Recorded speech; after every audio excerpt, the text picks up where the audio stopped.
Allahu Allahu Allahu Allah Allahu Allahu Allah.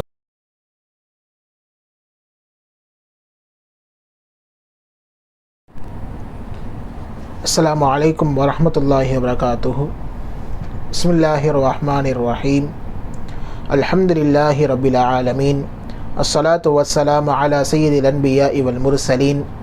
Amma ba'd, faqad qala Allahu ta'ala fil Qur'anil Karim wal Furqanil Majid ba'da a'udhu billahi minash shaitanir rajim.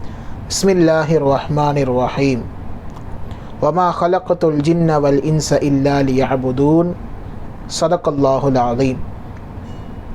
Rabbi shrah li sadri wa yassir li amri wahlul 'uqdatam min lisani yafqahu qawli. Rabbi yassir wa la tu'assir wa tammim bil khair wa bika nasta'in. Subhanaka la ilma lana illa ma 'allamtana innaka antal alimul hakim. எல்லா புகழும் புகழ்ச்சியும் ஏக வல்லவனாகிய அல்லாஹு ஜல்லஷானஹு வ தஆலா ஒருவனுக்கே உரித்தாகுக. கண்மணி நாயகம் முஹம்மது ரசூலுல்லாஹ் ஸல்லல்லாஹு அலைஹி வஸல்லம் அவர்களின் மீதும் அன்னாரது அடிச்சுவடுகளை அப்படியே பின்பற்றி நடந்த சத்திய சஹாபாக்கள், தாபியீன்கள், தபஉ தாபியீன்கள், ஹுஃபால்கள், ஷுஹதாக்கள், நல்லோர்கள், பெரியோர்கள் என இந்த உம்மத்தினர்களாகிய நம் அனைவரின் மீதும் எல்லாம் வல்ல அல்லாஹ்வின் நல்லருள் என்றென்றும் நிறைவாக உண்டாவதாக. ஆமீன். பாக்கியம் நிறைந்த இந்த ரமலான் மாதத்தின் 2வது நோன்பிலே நாம் இங்கே வீற்றிருக்கிறோம். புனிதமான இந்த சஹருடைய நேரத்தில் இன்றைக்கு நாம் திருக்குரான் கூறும் உயிரினங்கள் என்ற தலைப்பின் கீழ் ஜின்கள் பற்றிய விவரங்களை நாம் பார்க்கவிருக்கிறோம். ஜின்களை அல்லாஹு தஆலா ஏன் படைத்தான் என்றால், குர்ஆனில் அல்லாஹு தஆலா சொல்கிறான், வமா கலக்கத்துல் ஜின்ன வல் இன்சா இல்லா லியஅபுதூன். மனிதர்களையும் ஜின்களையும் நான் படைத்த நோக்கம் என்னவென்றால், என்னை வணங்குவதற்காகவே நான் படைத்திருக்கின்றேன் என்று அல்லாஹு தஆலா சொல்கிறான். எப்படி மனிதர்களில் ஆண்களும் பெண்களும் இருக்கின்றார்களோ அதே போன்று ஜின்களிலும் ஆண்களும் பெண்களும் இருக்கின்றார்கள். எப்படி மனிதர்களில் நல்லவர்கள் கெட்டவர்கள் இருக்கின்றார்களோ அதே போன்று ஜின்களிலும் நல்லவர்கள் கெட்டவர்கள் என்று இருக்கின்றார்கள். ஜின்களுடைய இனத்தில் அல்லாஹு தஆலா நபிமார்களை அனுப்பினான். இவ்வுலகில் மனிதர்கள் வருவதற்கு முன்னால் ஜின்கள் தான் இவ்வுலகில் வாழ்ந்து கொண்டிருந்தார்கள். ஆரம்பத்தில் நன்றாகத்தான் இருந்தார்கள். ஆனால் அவர்களுக்குள்ளாகவே இந்த அல்லாஹ்வை மறுக்கக்கூடிய செயல் என்பது ஆரம்பமானது. அல்லாஹ்விற்கு மாறு செய்யக்கூடிய செயல் ஆரம்பமானதால் அல்லாஹு தஆலா அவர்களுக்குள்ளாகவே நபிமார்களை அல்லாஹு தஆலா அனுப்பினான். ஆனால் அந்த ஜின்கள் என்ன செய்தார்கள்? தங்களுக்கென்று அனுப்பப்பட்ட அந்த நபிமார்களை கொலை செய்தார்கள். அது மட்டுமல்லாமல் குழப்பத்தை விளைவித்தார்கள், இரத்தங்களை சிந்தினார்கள். இதனை பார்த்து அல்லாஹு தஆலா ஹஸரத் ஜிப்ரீல் அலைஹிஸ்ஸலாம் அவர்களை பூமிக்கு அனுப்பி எல்லா ஜின்களையும் அடித்து விரட்டுங்கள் என்று சொன்னான் அல்லாஹு தஆலா. ஹஸரத் ஜிப்ரீல் அலைஹிஸ்ஸலாம் அவர்கள் அனைத்து ஜின்களையும் விரட்டி அடிக்கின்றார்கள். பயந்து போனவர்கள் ஒரு சில ஜின்கள் பாழடைந்த குகைகளில் தங்கிவிட்டார்கள், கடல்களில் சென்று தங்கிவிட்டார்கள், பாலைவனத்தில் சென்று தங்கிவிட்டார்கள். இப்படி மலையில் உள்ள அந்த குகைகளில் எல்லாம் ஜின்கள் தங்களுக்கு அடைக்கலத்தை தேடிக்கொண்டு மற்ற அனைத்து ஜின்களும் அழிந்து விட்டன. ஒரு சில ஜின்கள் மட்டும் இந்த நிகழ்வில் தப்பித்து கொண்டது. அந்த ஜின்கள் தான் தற்பொழுது வரைக்கும் இவ்வுலகில் இருந்து கொண்டிருக்கின்றது. அந்த ஜின்களில் ஒருவன்தான் இப்லீஸ் என்ற ஒரு ஜின். அவன் ஜின்னினத்தை சார்ந்தவன். அல்லாஹு தஆலா அவனை பற்றி சொல்லும்போது, கானமினல் ஜின்னி, இந்த இப்லீஸ் இருக்கின்றானே ஜின்னினத்தில் உள்ளவன் என்பதாக அல்லாஹு தஆலா சொல்லுகின்றான். இந்த ஜின்களை அல்லாஹு தஆலா நெருப்பின் மூலமாக படைத்தான். இதனால் தான் இப்லீஸ் தன்னைத்தானே பெருமைப்படுத்தி பேசிக்கொள்வான், நான் ஆதமை விட சிறந்தவன். காரணம் என்னவென்று தெரியுமா? நான் நெருப்பால் படைக்கப்பட்டிருக்கின்றேன், இந்த ஆதமோ மண்ணால் படைக்கப்பட்டிருக்கின்றான் என்று சொல்லி இப்லீஸ் என்ன செய்தான்? அல்லாஹ்விடத்தில் பெருமை பாராட்டி பேசிக்கொண்டிருந்தான். ஆக ஜின்கள் நெருப்பால் படைக்கப்பட்ட படைப்பினம். அதில் ஒரு இனம்தான் இப்லீஸுடைய இனம். அந்த இனத்துடைய வேலையே என்னவென்றால், மனித குலத்திற்கு தீங்கு விளைவிப்பது, மனிதர்களை வழிகெடுப்பது தான் அந்த இப்லீஸுடைய இனத்திற்கு வேலை என்று திருக்குரான் நமக்கு இங்கே சொல்லி காட்டுகின்றது. ஜின்கள் என்று ஏன் சொல்லி பெயர் வந்தது? அரபியில் ஜின் என்று சொல்லி ஒரு பெயர். அந்த ஜின் என்ற பெயருக்கு ஒரு அர்த்தம் என்னவென்று சொன்னால் மறைந்து விடுதல் என்று அர்த்தம். அதாவது நம் கண் பார்வைகளுக்கு அவர்கள் புலப்பட மாட்டார்கள். மனிதர்களை பொறுத்த வரைக்கும் நம்மால் மனிதர்களைத்தான் பார்க்க முடியும். ஏன் நமது கண்களால் காற்றை கூட பார்க்க முடியாது. காற்றை நாம் உணரலாம், கரண்ட்டை நாம் உணரலாம், ஆனால் அந்த கரண்ட்டை நாம் கண்களால் பார்க்க முடியாது, காற்றை நம் கண்களால் பார்க்க முடியாது. அதே போன்றுதான் ஜின்களை நம் கண்களால் பார்க்க முடியாது. அதனால் ஜன்ன எஜின்னு என்ற அரபியில் உள்ள இந்த வசனிலிருந்து வந்ததுதான் ஜின் என்ற ஒரு பெயர். அதாவது மறைத்தல் என்பது பெயர். இதனால் தான் அரபியில் இப்படி ஒரு சில வார்த்தைகள் இருக்கின்றது. இந்த ஜீம் நூன் சேர்ந்து வரக்கூடிய வார்த்தைகள் எல்லாம் மறைதல் என்ற பொருள் கொண்ட ஒரு விஷயமாக இருக்கும். உதாரணமாக ஜுனூன். ஜுனூன் என்றால் பைத்தியம் என்று அர்த்தம். அந்த பைத்தியத்தை நாம் பார்க்க முடியாது, ஆனால் பைத்தியத்தை உணர முடியும். அதனால் அரபியில் ஜுனூன் என்று வைத்திருக்கின்றார்கள். அதே போன்று ஜன்னத், சொர்க்கம். சொர்க்கத்தை நாம் பார்க்க முடியாது. சரி, சொர்க்கத்திற்கு சென்றாலும் அதற்கு பெயர் ஜன்னத்து தான். காரணம் என்னவென்று தெரியுமா? சொர்க்கத்தில் அடர்ந்த மரங்கள் எல்லாம் இருக்கும். அந்த அடர்ந்த மரங்கள் இருப்பதின் காரணமாக நமக்கு சொர்க்கத்தில் என்ன விஷயம் இருக்கின்றது சொல்லி சரியாக தெரியாது. அதாவது அந்த சொர்க்கம் அந்த அடர்ந்த மரங்களால் மறைக்கப்பட்டிருக்கும் என்று சொல்லி அதற்காக வேண்டி ஜன்னத் என்று சொல்லி பெயர் வைக்கப்பட்டிருக்கின்றது. ஆக இப்படி ஜன்ன எஜின்னு ஜின். ஜின் என்றால் மறைதல். அது நம் கண் பார்வைக்கு புலப்படாது. என்னதான் இவ்வுலகில் ஜின்கள் நம் கண்களுக்கு தெரியவில்லை என்றாலும் நாளை கியாமத்து நாளில் அல்லாஹு தாலா நேர்மாற்றமாக மாற்றி விடுவான். அதாவது ஜின்களின் பார்வைக்கு நாம் தெரிய மாட்டோம், நமக்கு ஜின்கள் தெரிவார்கள். இப்படி அல்லாஹு தாலா என்ன செய்வான்? மாற்றிவிடுவான். இந்த ஜின்களில் முஸ்லிம்களும் இருக்கின்றார்கள், காஃபிர்களும் இருக்கின்றார்கள். எப்படி மனிதர்களில் முஸ்லிம்களும் இருக்கின்றார்களோ காஃபிர்களும் இருக்கின்றார்களோ அதே போன்று ஜின்களிலும் முஸ்லிம்கள் காஃபிர்கள் என்று சொல்லி ஒரு சில வகையினர்கள் இருக்கின்றார்கள். இந்த ஜின்னினத்திலேயே மிகவும் மோசமான ஒரு ஜின் என்னவென்றால், மிகவும் பலம் வாய்ந்த ஒரு ஜின் என்றால், வலிமை வாய்ந்த ஒரு ஜின் என்னவென்றால் இஃப்ரீத் என்ற வகை சார்ந்த ஒரு ஜின்கள் தான். அந்த ஜின்னினம் மிகவும் வலிமையானது, பலம் மிக்கது. அல்லாஹு தாலா திருக்குரானில் சொல்லுகிறான், சுலைமான் அலைஹிஸ்ஸலாம் அவர்களுடைய காலத்தில் சுலைமான் அலைஹிஸ்ஸலாம் அவர்களுக்கு ஆட்சி அல்லாஹு தாலா எப்படி கொடுத்திருந்தான்னு சொன்னால், அனைத்து மனிதர்களின் மீதும் ஆட்சி செய்தார்கள், அனைத்து ஜின்களின் மீதும் ஆட்சி செய்தார்கள், அனைத்து விலங்குகளின் மீதும் ஆட்சி செய்தார்கள். காற்றை தன் வசப்படுத்தி அல்லாஹு தாலா கொடுத்தான். சுலைமானுக்கு நாம் காற்றை வசப்படுத்தி கொடுக்கிறோம் என்று சொல்லி காற்றை அல்லாஹு தாலா வசப்படுத்தி கொடுத்தான். இப்படி அனைத்து பொருட்களின் மீதும் அனைத்து வஸ்துக்களின் மீதும் ஆட்சி செய்தார்கள் ஹஸரத் சுலைமான் அலைஹிஸ்ஸலாம். அப்படி இருக்க பல்கீஸ் அம்மையாருக்கு இஸ்லாத்திற்கு ஒரு அழைப்பை கொடுக்கிறார்கள் ஹஸரத் சுலைமான் அலைஹிஸ்ஸலாம். பல்கீஸ் அம்மையார் அவர்களும் அவர்களுடைய படைப்பட்டாளங்களும் சுலைமான் அலைஹிஸ்ஸலாமுடைய சந்திப்பதற்காக வேண்டி வந்து கொண்டிருக்கும் பொழுது அந்த இஃப்ரீத் என்ற ஜின் இப்படி சொன்னது சுலைமான் அலைஹிஸ்ஸலாமிடம். அதாவது சுலைமான் அலைஹிஸ்ஸலாம் என்ன சொல்கிறாங்கன்னா, அந்த பல்கீஸ் அம்மாவுடைய சிம்மாசனம் இங்கே வர வேண்டும். பல்கீஸ் அம்மாவுடைய சிம்மாசனம் சபா நாட்டில் இருக்கின்றது. ஆனால் சுலைமான் அலைஹிஸ்ஸலாம் அவர்களுக்கு வந்து பலஸ்தீனில் இருக்கின்றார்கள். அவர்கள் வருவதற்கு முன்னால் அந்த படைப்பட்டாளம் கிளம்பி வந்து கொண்டிருக்கின்றது.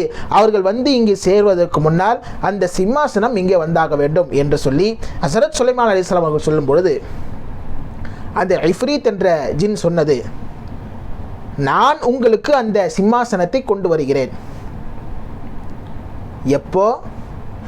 நீங்கள் ஒன்றும் இல்லை, இந்த இடத்திலிருந்து இப்போ நீ உட்காந்துருக்கீங்க இல்லைங்களா, உட்கார்ந்து நீங்கள் எழுந்திப்பதற்குள்ளாகவே நான் அந்த சிம்மாசனத்தை கொண்டு வந்து விடுவேன் என்று சொல்லி அந்த இஃப்ரீத் என்ற வகை சார்ந்த ஜின் சொன்னது. முதல்ல அந்த சிம்மாசனம் எப்படிப்பட்ட சிம்மாசனம் என்று சொன்னால், நாம் நினைப்பதை போன்ற ஒரு பெரிய நாற்காலி அல்ல, நாம் உட்காரக்கூடிய நாற்காலி என்பது அல்ல. மாறாக அந்த சிம்மாசனம் எப்படி இருக்கும் என்று சொன்னால் 7 அறைகள் அந்த சிம்மாசனத்தில் இருக்கும். தங்கங்களாலும் வெள்ளையாலும் மரகதத்தினாலும் பொதிக்கப்பட்ட அந்த சிம்மாசனத்தை அந்த இஃப்ரீத் என்ற ஜின் என்ன சொன்னது? சுலைமான் அலைஹிஸ்ஸலாம் அவர்களை பார்த்து சொன்னது, நீங்கள் இந்த இடத்திலிருந்து எழுந்திருப்பதற்கு முன்னதாக அந்த சிம்மாசனத்தை நான் கொண்டு வந்து வைத்து விடுவேன் என்று சொல்லி அந்த இஃப்ரீத் என்ற வகை சார்ந்த ஜின் சொன்னது. ஆக ஜின்களிலேயே மிகவும் வலிமையான இனம் எதுவென்றால் இஃப்ரீத் என்ற ஜின் என்பதை நாம் இங்கே பார்க்க முடியும். அது மட்டுமல்ல, ரசூலுல்லாஹி ஸல்லல்லாஹு அலைஹி வஸல்லம் அவர்களுடைய காலத்திலும் கூட நபி அவர்கள் பள்ளிவாசல் தொழுது கொண்டிருக்கும் பொழுது இதே வகையை சார்ந்த ஐஃப்ரீத் என்ற ஜின் நபி அவர்களுக்கு ஆட்டம் காட்டி கொண்டிருந்தது, நபி அவர்களுக்கு விளையாட்டு காட்டி கொண்டிருந்தது. நபி அவர்கள் என்ன செய்தார்கள் சொன்னால், அந்த இஃப்ரீத் என்ற ஜின்னை பிடித்து பள்ளிவாசலில் கட்டி வைத்தார்கள். கட்டி வைத்த பிறகுதான் சுலைமான் அலைஹிஸ்ஸலாம் அவர்கள் செய்த துவா அவர்களுக்கு ஞாபகம் வருகிறது. என்ன துவா? யா அல்லாஹ், இதை போன்ற ஆட்சி இதற்கு முன்னரும் யாரும் செய்திருக்கக்கூடாது, இதற்கு பின்னும் யாரும் செய்திருக்கக்கூடாது, அப்படிப்பட்ட எனக்கு ஆட்சியை தந்தருள் புரிவாயாக என்று சொல்லி ஹஸரத் சுலைமான் அலைஹிஸ்ஸலாம் அவர்கள் அல்லாஹு தஆலா துவா கேட்டார்கள். அந்த துவா ஞாபகம் வந்தவுடன் அந்த இஃப்ரீத் என்ற ஜின்னை விட்டு விட்டார்கள், அதை வசப்படுத்தி வைக்கவில்லை என்று சொல்லி ரசூலுல்லாஹி ஸல்லல்லாஹு அலைஹி வஸல்லம் அவர்களை சொல்லி காட்டுகிறார்கள். ஆக இப்போ இஃப்ரீத் என்ற ஜின் ஒரு பலம் வாய்ந்த ஜின்னாக இருக்கின்றது. சரி, ஜின்களுடைய தங்கும் இடம் என்ன என்று சொல்லி பார்த்தால், அவைகள் பெரும்பாலும் பாழடைந்த கட்டிடங்களில், கழிவறைகளில், மனிதர்கள் எந்த இடத்தில் தங்காமல் இருக்கின்றார்களோ அந்த இடத்தில் என்ன செய்வார்கள், இந்த ஜின்கள் எல்லாம் தங்கும். அதனால்தான் வீடு கட்டினால் கூட நீங்கள் எவ்வளவு பெரிய வீடு வேண்டாம் நீங்கள் கட்டிக்கொள்ளுங்கள், ஆனால் எந்த ஒரு அறையும் உபயோகப்படுத்தாமல் இருக்கக்கூடாது. எந்த அறை உபயோகப்படுத்தாமல் இருக்கின்றதோ ஹதீஸில் வருகிறது அந்த அறை ஷைத்தானுக்குரியது என்று சொல்லி ரசூலுல்லாஹி ஸல்லல்லாஹு அலைஹி வஸல்லம் அவர்கள் சொல்கிறார்கள். ஆக வீடு நாம் நினைத்ததை போன்று பெரிதாக கட்டலாம், ஆனால் அனைத்து அறைகளும் உபயோகத்தில் இருக்க வேண்டும் என்பது ஒரு நிபந்தனையாக இருக்கின்றது. சரி, இந்த ஜின்களுடைய சாப்பாடு என்ன என்று சொன்னால், அவைகளுக்கு சாப்பாடு ரசூலுல்லாஹி ஸல்லல்லாஹு அலைஹி வஸல்லம் அவர்களே என்ன செய்கின்றார்கள், அந்த ஜின்களுக்கு சொல்லுகின்றார்கள், உங்களுக்கு உணவு என்பது என்ன தெரியுமா? அதாவது அல்லாஹ்வினுடைய பெயரால் எந்தெந்த எலும்புகள் எல்லாம் அறுக்கப்படுகின்றதோ அது எல்லாம் உங்களுக்கு உகந்ததாகும், நீங்கள் சாப்பிட்டு கொள்ளலாம் என்று சொல்லி ரசூலுல்லாஹி ஸல்லல்லாஹு அலைஹி வஸல்லம் ஜின்களுக்கு சொல்கிறார்கள். அதாவது எந்தெந்த இறைச்சிகள் எல்லாம் நாம் பிஸ்மில்லா சொல்லி அறுக்கப்பட்ட இறைச்சிகள் நாம் சாப்பிடுகிறோமோ அதுதான் நமக்கு ஹலாலோ, அதே போன்று ஜின்களுக்கு எந்தெந்த எலும்புகள் எல்லாம் பிஸ்மில்லா சொல்லி அறுக்கப்பட்ட எலும்புகளாக இருக்கின்றதோ அந்த எலும்புகள் எல்லாம் ஜின்கள் சாப்பிடுவார்கள். இது ஜின்களுடைய உணவு. இரண்டாவதாக விட்டை. இதனால் தான் ரசூலுல்லாஹி ஸல்லல்லாஹு அலைஹி வஸல்லம் ஹதீஸில் சொல்கிறார்கள், நீங்கள் விட்டை வைத்து என்ன செய்ய வேண்டாம், நீங்கள் இஸ்திஞ்சா செய்ய வேண்டாம், அதாவது நீங்கள் துப்புரவு செய்ய வேண்டாம் என்கிறார்கள் ரசூலுல்லாஹி ஸல்லல்லாஹு அலைஹி வஸல்லம். காரணம், உங்கள் சகோதரர்களாகிய ஜின்களின் உணவே இதுதான் என்று சொல்லி ரசூலுல்லாஹி ஸல்லல்லாஹு அலைஹி வஸல்லம் அவர்கள் சொல்லக்கூடிய ஹதீஸை நாம் இங்கே பார்க்கிறோம். அது மட்டுமல்ல, ஜின்கள் அவர்கள் எப்படிப்பட்டவர்கள் என்று சொல்லி ஹதீஸ்களில் நாம் பார்க்க முடியும். லைலத்துல் ஜின் என்று சொல்லி மிக பிரபலமான ஹதீஸ், அதாவது ஜின்னுடைய இரவு என்று சொல்லி ஒரு ஹதீஸ். கிட்டத்தட்ட 7 தடவைக்கு மேலாக ஹஸரத் அப்துல்லாஹ் இப்னு மஸ்ஊத் ரலியல்லாஹு அன்ஹு அவர்கள் ரசூலுல்லாஹி ஸல்லல்லாஹு அலைஹி வஸல்லம் அவர்களோடு சென்றிருக்கின்றார்கள். அதாவது அந்த இரவில் ரசூலுல்லாஹி ஸல்லல்லாஹு அலைஹி வஸல்லம் அவர்கள் ஜின்களை அழைத்து என்ன செய்வார்கள், உபதேசம் செய்வார்கள். அதாவது நபி அவர்களை பொறுத்த வரைக்கும் இந்த மனிதனத்திற்கு மட்டும் நபி அவர்கள் அல்ல, மாறாக ஜின்களுக்கும் நபியாக அனுப்பப்பட்டார்கள் நமது ரசூலுல்லாஹி ஸல்லல்லாஹு அலைஹி வஸல்லம். அப்படி ஜின்களுக்கு நபியாக அனுப்பப்பட்டுள்ள ரசூலுல்லாஹி ஸல்லல்லாஹு அலைஹி வஸல்லம் என்ன செய்வார்கள் என்றால், அப்துல்லாஹ் இப்னு மஸ்ஊத் ரலியல்லாஹு அன்ஹு அவங்க என்ன செய்வாங்க, ஒரு வட்டத்தை போட்டு அந்த வட்டத்திற்குள்ளாக நிற்க சொல்வார்கள். சொல்லிட்டு சொல்லுவாங்க, இப்னு மஸ்ஊதே, அப்துல்லாவே, நீ இந்த வட்டத்திலிருந்து தயவு செஞ்சு வெளியே வந்துடாத, நீ வெளியே வந்துட்டன்னா அதுக்கு மேலே நான் பொறுப்பு கிடையாது என்று சொல்லிவிட்டு சென்று விடுவார்கள் ரசூலுல்லாஹி ஸல்லல்லாஹு அலைஹி வஸல்லம். காரணம், அந்த அளவிற்கு ஜின்கள் மிகவும் வலிமையானவர்கள். தங்கள் விஷயத்தில் யாராவது குறுக்கிட்டால் அது யார் என்று கூட பார்க்காது, அது தூக்கி போட்டுவிடும் என்ற அந்த ஒரு செய்தியையும் இங்கே நமக்கு ரசூலுல்லாஹி ஸல்லல்லாஹு அலைஹி வஸல்லம் அவர்கள் இங்கே சொல்லி காட்டுகின்றார்கள்.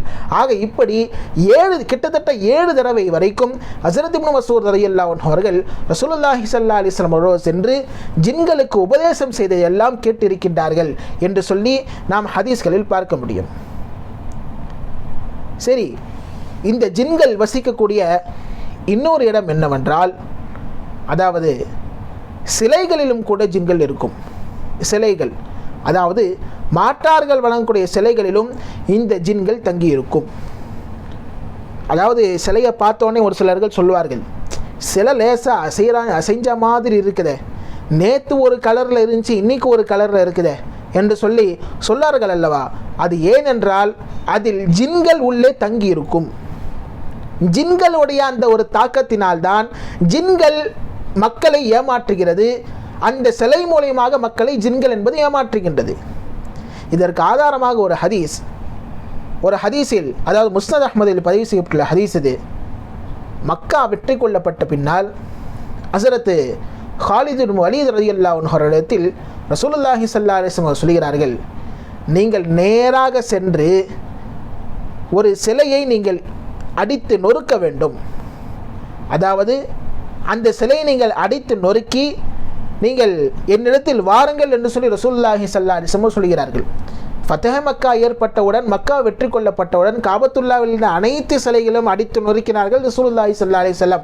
ஆனால் ஹாலித் இப்னு வலீத் ரலியல்லாஹு அன்ஹு அவர்களை குறிப்பிட்ட இந்த ஒரு சிலை நீங்கள் அடித்து நொறுக்கி விட்டு வாருங்கள் என்று சொல்லி ஹாலித் இப்னு வலீத் ரலியல்லாஹு அன்ஹு அவர்களை அனுப்புகிறார்கள்.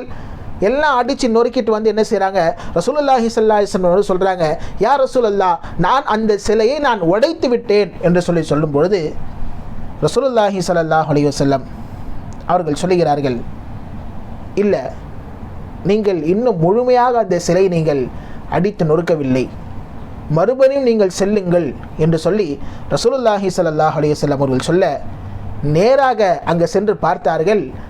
அது பார்த்தா, அதாவது அங்கே உடைச்சி போட்ட சிலைக்கு பின்னாடி ஃபஇதா இம்ரஅத்துன் உர்யானத்துன் நாஷிரத்துன் ஷஅரஹா, அங்கே ஒரு பெண்மணி அமர்ந்திருந்தால் அந்த பெண்மணி அவள் உடலில் ஒட்டு துணி கூட இல்லை, அவளுடைய முடிகள் எல்லாம் அவள் உடம்பு முழுக்க முடியாக இருக்குகின்றது, கருப்பு நிறத்துடையவளாக இருந்தால், அவள் தன் தலையின் மீது மண்ணை வாரி போட்டு கொண்டிருந்தால், ஹஸரத் ஹாலித் இப்னு வலீத் ரலியல்லாஹு அன்ஹு அவர்கள் சொல்கிறார்கள், நான் இது வாளை எடுத்து அவளை கழுத்தை நான் வெட்டினேன்.